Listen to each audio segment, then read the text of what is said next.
STS est là pour tous vos besoins en matériel électronique et électroménager. Sistra Technologies est une société de prestation de services et de commerce, évoluant dans le domaine des nouvelles technologies de l'information et de la communication, la fourniture de matériels biomédicaux, la bioinformatique. ESG, École supérieure de gestion, le CNAM INTEC, spécialisé dans la formation des métiers de la comptabilité et de la gestion d'entreprise. Nous sommes à Badialan 2, immeuble ex-cinéma ABC. Parce que nous croyons au grand potentiel humain, parce que nous incarnons la performance, parce que l'autonomisation et le perfectionnement de l'édite constituent notre objectif. Rejoignez-nous, Université Bazo, la performance par excellence. Ambalma actuel media la jeba ko mal kono mal ko kan ko folin tan bi o ma ka fa ko bismillah ka do kibaru kenaka ni baguru bawi siraba salia do la batu balia bi anga marabulo folola ni o ikayi ni ko ime sena abe sanfla bonyon bo o ka america fola abe wala wala li soro ni do kibaru ina sungalo damne na anga jamana kono muni muni kan ake abe wala wala li soro ni do kibaru ina ina fanya fa baguru baw la cigamna bi kay kaw deglu no ko sebe ka sabu ke sira baw sariyo la bato linte bolma fentiku keren yala sen flatiku ulu la karante sira ban kasarawma ni ndogu imborami abdoulaye mega ale bi nyafal kay abe san fila bo sisan fetir kolote kay dugu sira bawka wa kelengele munu be infana ulu te barake nin kera kololo baye sira bagambol lawma der la ya fienta ya ko nyumandere ya fienta ko dugu bare parce que wacha mo be nyoko gosla na te juguya mais na tora ka juga dongoro akuma be songa cha parce que numéro in circulation yere tiare la yere be sikleya ambe mo gomni o be nyoko je ka cha trop même nani mo ko sera nyoko maka sabu ke feta ya parce que fete ni mena ndiro mbetemi febe rom na gangi jo attention gi jo fete ali kuma ni ko fe flende a jani ka soro kilomita ta la yera te fete ngoni ay ngoji yere de imantige yere fo kan tige fe kay goni circulation an sega no fe ko ina nani mo chama sera circulation an sera no ma circulation na ka so we setan fete sera bawla parce que wakati kera kaya covid ko kumala restriction kele mo murtira ka bo ka fe be karkari o ya soro ya no ka ke juste fe munun tumai no e lycée sera fait ani rond-point Shell antunyo dula fo million duru ka réparation dro ani ponda bon ni mo ma konta nu bora ka jama je fentien e baro avec kolola se bema ba nu sigle me ya soro mu mege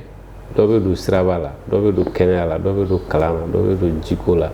abere bala yoro sania bala onya be goudron frana fosila bo bala donc afana comme mo murtira ya karkari ole ga ngata wardo fela immédiatement amba njo fulambo warke kay ko sojo ka bamsan ka je ko duma ka docteur sojo ni mo ya famia ka fo ka murti o krote jamaa tay femne bibli kata kari asma ibse ka wardo o fenuna parce que ibse ka wardo fena ni mo murtira chaque fois mena litro ba kari e kula ka jamaa ka warta su ka do alo bitla ka kari o de fe ko suma kay dugu maire ni mouvement ambiko vice coordinateur ya yira katina metuguni fetir kolob na bla kay dugu kono ay mangaw dablara ani appel d'offre rek ate dossier la ay appel d'offre ke pour que café ke carrefour wulon la kay mais ala ke yano che ambiko nana ya 31 kella ay fe bisaba ani wulon la dikay a famaw no yanga mairie moye ya wiye la nyunu ke ka sama ka bonya la se anga coordinateur ma no e Dauda Kamara ya pour que nyabe se ka soro feko la chugumna ako ko ayame alhamdulillah 31 wakati ntemene aka nali konna la aye fe nous présenter ka di kaima a faire ka chakosobe parce que famaw ya la nyini rond-point fin fort presque ka rond-point konna la fembe se ka ka bela jelena hal sisa mado ta kalama ko kay fe ko be sena o de ato o biga to ka wele bla marabulo nyemauma tiare la ni am fioko na nyana bora ko na be songa dia unyo kusobe e be aba wera ra kusobe ni fenana be songa dia ko sebere vraiment fête yɛrɛ mɔgɔ fɛ bɛ yɔrɔ min na mɔgɔ ka k'i jɔ yɔrɔ min pour que sinamatigiw ka tɛmɛ dɔw t'i jɔ yɛrɛ o de bɛ na ni accident caya dugu kɔnɔ ni fɛn kɔni nana ka diya ye. Ne b'a ɲini jamana ɲɛmaaw fɛ u ka solution ɲini quoi pour que dɔ bɛ se ka bɔ sirabanda kow la kasara ni fɛnw na u k'a lajɛ ka se yɔrɔ dɔw la quoi pour que dɔ bɛ se ka bɔ accident ni kow la quoi. Bon Kayi yan yɛrɛ an bɛ yɔrɔ min sisan bolifɛn bɛ ka caya bolifɛn cayara yɛrɛ de fo k'a dama tɛmɛ. Umar Kamara y'a yira k'ale jigi b'a kan ko fitirikɔrɔ minnu bɛna bila sen ka Kayi dugu kɔnɔna na k'a bɛna caman bɔ siraba kan gɛlɛyaw la. Bon muso min bɛ yen bi ni duniya bɛɛ lajɛlen bɛ se k'a fɔ ko n b'a dɔn n'o ye madame la présidente du mouvement Anbiko Fatumata Batuli Ɲani ale yɛrɛ ye yanka ye nka a bɛ Mali bɛɛ de ye ale kɔni ye fɛn dɔw fara ɲɔgɔn kan ka n'o di an ma jango min b'a to gɛlɛya min bɛ sirakan boli la a bɛ se ka nɔgɔya cogo min awa o fɛn ninnu kɔnɔna na awa an dalen don a la fɛnɛ a tɛna mɛn u bɛna bila sen kan jango baaraw bɛ se ka kɛ cogo min mɔgɔw bɛ se ka taga ni ka segin kɛ sirabaw ka nɔgɔya kɔnɔ cogo min. K'a sabu kɛ fɛn tan ye Kayi dugu kɔnɔna na u ka siraba bolili gɛlɛyalen don bolimafɛntigiw ni ɲɔgɔn cɛ. Nin fitirikɔrɔ min bɛna bila sen ka Kayi dugu kɔnɔna na a bɛna kɛ sababu ye ka caman de bɔ siraba kan kasaraw la. Bamako sunkalo daminɛna alamisa don marisi kalo tile 27 sanba 2 ani 27 i n'a fɔ ladala ko la jamana ɲɛmaaw ye sɔngɔ kɛrɛnkɛrɛnnenw sigi feerefɛn dɔw la feerekɛla dɔw ma sɔn ni hakilina in ma Fatumata Darame ale bɛ ɲɛfɔli kan ye. Sunkalo daminɛna alamisa don masikalo tile 27 san 2027 a bɛna ni gɛlɛya ye an ka jamana kɔnɔ jamana marabagaw ka fɔ la ka daminɛ sukaro fo ka se tulu ma k'olu ye sɔngɔ kɛrɛnkɛrɛnnen sugu la wa ka kan feerekɛlaw bɛ ka feere o cogo la jagokɛlaw ka fɔ la o tɛ se ka bɛn ka d'a kan fɛn min ye dedonnement ye k'o sɔngɔ ka gɛlɛn kosɛbɛ. Fo mun na jamana gɛlɛyara o y'a yira ko diɲɛ bɛɛ ka gɛlɛn u y'a yira ko Mali dɔrɔn tɛ ko fan bɛɛ dɔn u b'o kuma in dɔ fɔ anw ɲɛna an yɛrɛ fana bɛ tɛla kɛlɛ bɛ fan bɛɛ.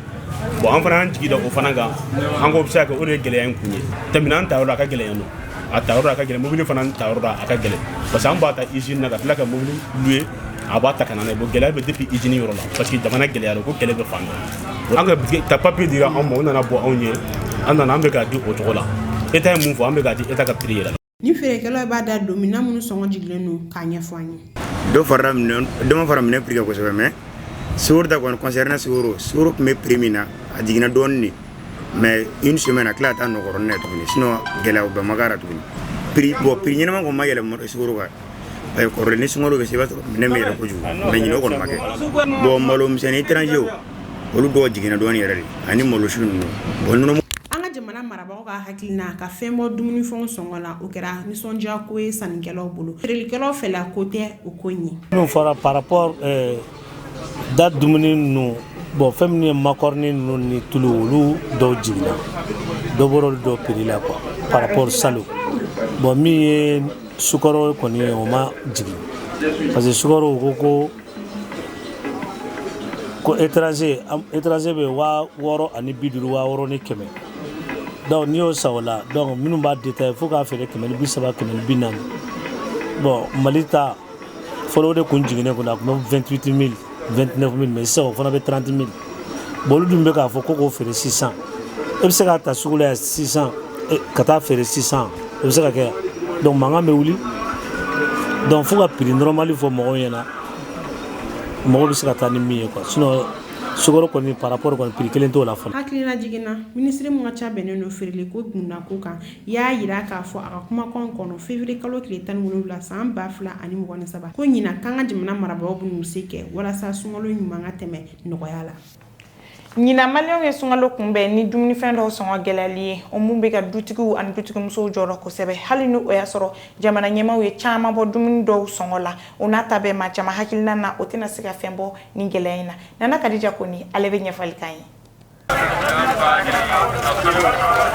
Sunkalo ni dɔw b'a fɔ ma ko kalo barikama daminɛna alamisa don marisi kalo tile 27 san 2027 an ka jamana kɔnɔ ko kura gɛlɛya la sugu kɔnɔnaw la kɛrɛnkɛrɛnnenya la daba naani bɛɛ lajɛlen kɛlen don k'i cɛsiri sunkalo labɛnw fɛ u ka cogoyaw la ka da wagati cogoya kan a ka ja ɲina maa caman de jɔrɔlen don ɲina sunkalo tɔw bɛna kɛ cogo di dutigimusow caman bɛ k'u dama kasi ni sugu gɛlɛyaw ye. Ne kɔni nana an ka sunkalo suntigɛfɛnw san mais foyi ma nɔgɔn bi ne ye tulu yɛrɛ san 1,700 foyi ma nɔgɔn sugu la pomme terre bora si se ka sa ɲinan kɔni ka gɛlɛn dɔɔni dɛ parce que foyi t'a prix la hali sukaro yɛrɛ ma nɔgɔ ne bɔra ka sukaro 5 kg sa sisan 650 ka fɛɛrɛ kɛ faamaw ka fɛɛrɛ kɛ cogo bɛɛ la wa kuma a ko la nɔgɔya ka don fɛn bɛɛ ka gɛlɛn nɔgɔya de kɔni ka di an ɲɛ an bɛ yɔrɔ min na ko bi. Awa Jara n'a dankan bɛɛ da bɛ file kelen na. Ne kɔni bolo ɲinan sunkalo la danfara foyi t'a ni tɔw cɛ. An bɛ se k'a fɔ ko fɛn kelen jiginna dɔrɔn o ye tulu de ye tulu dɔrɔn pe de jiginna n tɛ foyi ma jigin sukaro b'a nɔ la malo b'a nɔ la fɛn bɛɛ b'a nɔ la tulu dɔrɔn de jiginna n tɛ foyi ma jigin ɲinan sunkalo kɔni tiɲɛna a bɛ kɛ gɛlɛya kelen in kɔnɔna na foyi tɛna bɔ a la foyi de tɛna bɔ a la parce que an ɲɛ tɛ bɔcogo la la bilen an kɔni b'an timinanja de n tɛ kɔni tiɲɛna ani san tɔ bɛɛ ye kelen danfara foyi t'u ni ɲɔgɔn cɛ. Wagati min na muso tɔw b'u k'u dama kasi ni feerefɛnw gɛlɛyali ye ni muso in b'a yira k'a fɔ ko fɛn dɔw sɔngɔ jiginna. Ne nana n ka namisɛnninw de san na sisan n nana butigi de la ka na nɔnɔmugu san u b'a feere 15 000 de nka nin kɔni ye 50 bɔ a ta la a bɛɛ tɛ dɛ nka n kɔni ye nɔnɔmugu san 50 ɲɔgɔn bɔr'o la n'o tɛ a bɛɛ tɛ commerçant komi min bɛ ka f'u ye u bɛ k'a mɛn dɔɔni dɔɔni dɔw kɔni olu ma foyi fara u t'a kan ne bɛ dugawu min kɛ ala k'o ko kɛ ɲɛtaa ye faamaw bɛ ka min fɔ u bɛ k'a lamɛn fɔlɔ kɔni fɛn bɛɛ ka fisa dɔɔni. Ka ɲɛsin nin gɛlɛya in ma dutigiw fana b'u jɔyɔrɔ sɔrɔ a ko la. C'est vrai comme gɛlɛya bɛ yen waatiw tɛ kelen ye ɲinan kɔni minɛnw yɛlɛlen don dɔɔni donc a ka ca la cɛw jɔyɔrɔ kan ka kɛ ka dɔ fara nasɔngɔ kan pour que musow fana bɛ se ka lafiya baaraw la cogoya min na. O ye nɔgɔya ye kɛ ne ba n'ala sɔnna gɛlɛya min kɛra n'an ye caman fara nasɔngɔ kan o bɛ na ni nɔgɔya ye inshallah cɛ bɛɛ lajɛlen ni mun ma dɛsɛ u ka dɔ fara nasɔngɔ kan inshallah o de ye laɲini ye. Ni sunkalo daminɛ in gɛlɛyalen don nafɛn feerelaw fana bolo. An yɛrɛ taara an bɛna kɛ cogo min na n'an sera ka dɛmɛ sɔrɔ yɔrɔ min na o bɛ sɔn ka diya an ye dɛ sanni tɛ yen sugu ye timinandiya ye clients bɛ ka na wa gɛlɛya yɛrɛ fana bɛ yen nɔ o de bɛ ka clients yɛrɛ fana sen na sumaya dɔɔni fɛn bɛɛ de ka gɛlɛn hali n'a ka gɛlɛn mɔgɔ tɛ se ka diya kɔ parce que tobili yɛrɛ fanba dɔ de don i ma ye ɲinan sunkalo daminɛna ni gɛlɛya ye k'a sɔrɔ kalo don mun na feerekɛlaw bɛɛ kan k'u ka feerefɛnw da jigin ka tɛmɛ kalo tɔw kan hali n'o y'a sɔrɔ gouvernement kɛlen don ka suman dɔw sɔngɔ jiginni ta ba la o bɛɛ la tobilikɛlaw ni dutigiw bɛɛ jɔrɔlen don kalo in laban cogo ɲuman na. Sunkalo bɛ matarafa ni sariya dɔw ye ani laɲini dɔw jɔn de kan ka sɔn Alimami Usmane Tarawele bɛ walawalali kan ye Fatumata A Tarawele ka kuma bara la. Sun yɛrɛminɛ de don ka bɔ dumuni ni minfɛnw na ni cɛ don ka bɔ furumuso la ni muso don ka bɔ furucɛ jɛɲɔgɔnya la. Sun Ala y'a kɛ wajibi ye silamɛ baligu hakilitigi kelen kelen bɛɛ lajɛlen kan. A bɛ wuli ka bɔ maa damadɔw kan ayiwa maa min ni e man kɛnɛ a bɛ se ka kɛ hakiliko ye a bɛ se ka kɛ bana sugu o sugu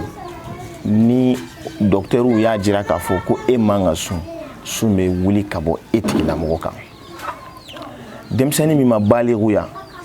sun tɛ wajibi ye o kan muso min ni a bɛ bange jeli la walima a bɛ laada joli la o waati sun wulilen don ka bɔ ale kan an yɛrɛ ye denmisɛnnin ye mais an y'a mɛn an ka maakɔrɔw da k'a fɔ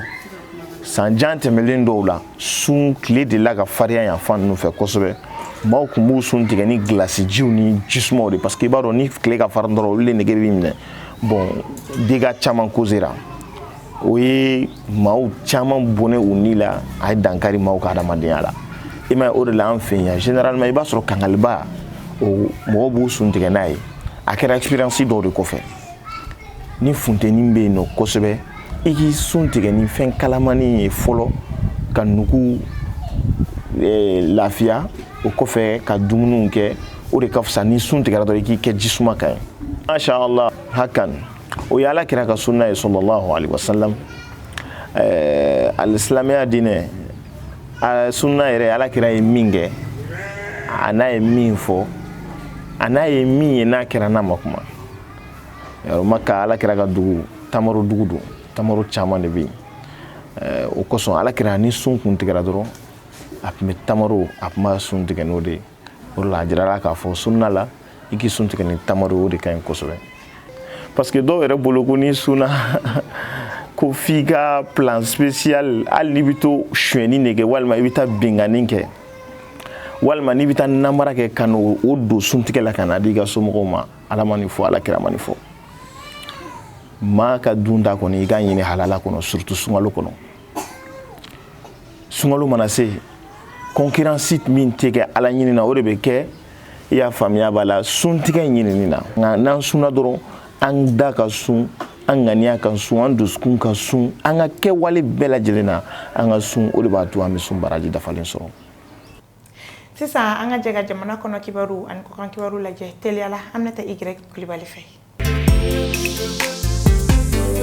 An ka jamana kɔnɔ kibaru Marisi kalo tile 22 tɛmɛlen mun ye Douaza OPAM kuru belebeleba kɔnɔna la an ka jamana ɲɛmɔgɔw ye sumaw ale ni fɛn wɛrɛw di du dɔw ma ka kɛ ni sunkalo yɛrɛ daminɛ ye min ye malo tɔni 20 ye sukaro tɔni 10 saɲɔ tɔni 20 fo ka taa se selidɛbɛ ale ni kɔlɔsiw ma o bɛɛ kun bɛ ni minɛn kofɔlenw na an ka jamana kɔkan kibaru ka kɛ ni kɛlɛkɛminɛn kuraw sɔrɔli ye Burkina jamana fɛ. Burkina jamana ye juru ta IB Bank Burkina fɛ min kasabi bɛ ta miliyari 252 bɔ ɲɔgɔn la. Ni kumakan ninnu bɛɛ bɔla minisiri mun bɛ u ka sɔrɔ sira ko kumakanw ɲɛnabɔli kama n'o ye Abubakar Naganabo ye. Tanzanikaw fɛ yen nɔ minisiri mun ka ca bɛnnen don kɛnɛya ko kan n'o ye Umi Maulumi ye ale y'a yira k'a fɔ tarata tɛmɛnen ko bana sidɔnbali dɔ yera u ka jamana kan n'o bɛ bila mɔgɔ la ni virus de Marburg ye a y'a yira k'a fɔ ko ni bana kofɔlen in ka surun Ebola la sabula a fana bɛ kunkolodimi gɛlɛn bila mɔgɔ la wa kan bɛ don min i n'a fɔ bi ni bana kofɔlen ye mɔgɔ 5 de faga ale ka jamana kɔnɔ. Ukraine dugu min bɛ yen nɔ n'o ye Bakhmut ye ni kɛlɛ fanba bɛ kɛla yen nɔ Ukraine kɛlɛkɛcɛw y'a yira k'a fɔ k'u bɛ ka sebaya sɔrɔ Rusi kɛlɛkɛcɛw kan wa k'u bɛ ka wagatinin kɔnɔ walasa ka se k'u ka tasarali boloda. Ni ne bɛ dansigi a ka bi dɔgɔkun kibaru la mun labɛnna Actuel Media ɲɛmaayaso fɛ an b'a fɔ la kan bɛɛ diɲɛ waati bɛɛ. CJT vous a été présenté par ESG, École supérieure de gestion. ESG, École supérieure de gestion, le CNAM INTEC, spécialisé dans la formation des métiers de la comptabilité et de la gestion d'entreprise. Nous sommes à Badialan 2, immeuble ex-cinéma ABC.